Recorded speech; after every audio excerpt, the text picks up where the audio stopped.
Hey everybody, welcome back to the channel. Hope you're having a fantastic day. And if you're in some challenges at the moment, you are managing those risks and getting those great percentage returns to be able to get through and pass your phase 1 and phase 2 of the challenges. So I thought I'd give you a quick update on my Forex funds. I know when I did a video a while ago, sort of how progress was going.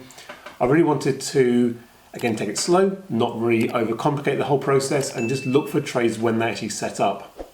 And it's actually been pretty good. I've now passed phase 1. I've hit the 8% target to get on the $200,000 challenge account. I can now start working on the verification phase.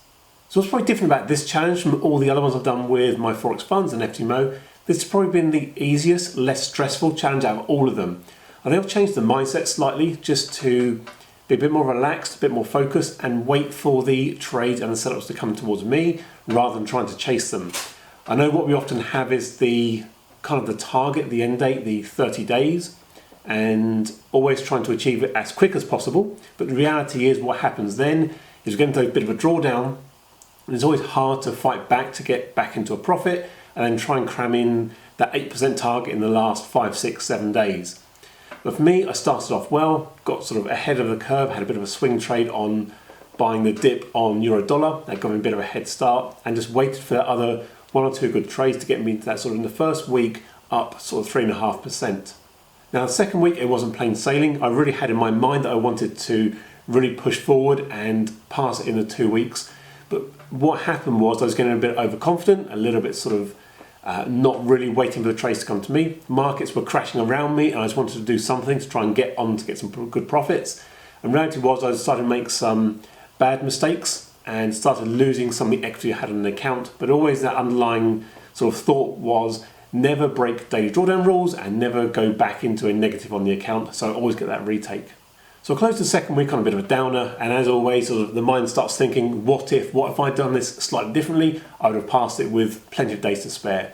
But again, took the weekend, refocused, refreshed, come back in it sort of a bit more focused on the Monday morning and just waited for the right trades. Obviously gold had obviously sold off and looking for a bit of buy and support there, looking for when the actual market was going to turn around, and I got onto quite a good buy trade on gold towards the end of the day, made a nice profit there. And again, the final trade I had was today, just another sort of breakout from a level of resistance on the 15-minute chart. Was just waiting and waiting for it, placed the order, it broke through and very quickly hit my take profit, which again wasn't a massive one. I only needed to get just over $3,000 on today's trading and get it quite easily and quite quickly. So really happy about that, and hopefully it shows that it can be done, gives everyone out there who is struggling that bit of inspiration, and just my thoughts on how I'm tackling the challenges potentially slightly differently from I used to.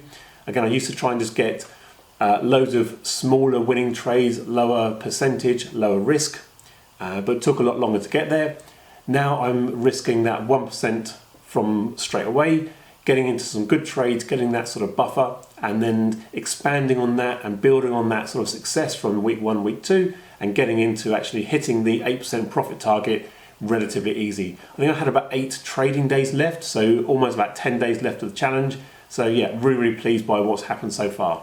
But I think now we need to do that reset, that sort of psychology change as we go into phase 2. Yes, it's only 5%, so it's a lot less, over double the time, but I still need to focus on building the right time to get into the first trade to be able to get that profit to start with and then build on that momentum as we go through. So in the next month I'm actually going away on a holiday, so it could actually detract from the trading, or it might actually be beneficial. I don't know if I'm able to pass before I go, or whether it's going to be one away or when I come back.